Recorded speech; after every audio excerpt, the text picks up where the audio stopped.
We are emphatically demanding to the government of Tripura that you shall have to take positive steps so that 10,323 can get regular service. And we, the Left-Front government, already during our time created 13,000 posts.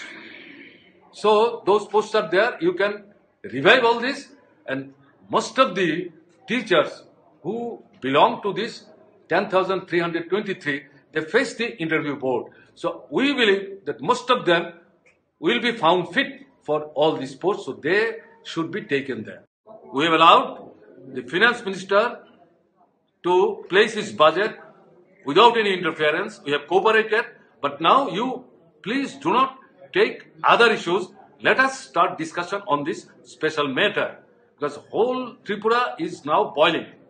Not only the 10,323 and their family members, people of Tripura, democratic-minded people, peace-loving people, humanitarian outlooks, those who are having, they are anxiously waiting because assembly is in session and this is budget session. What this government is going to do?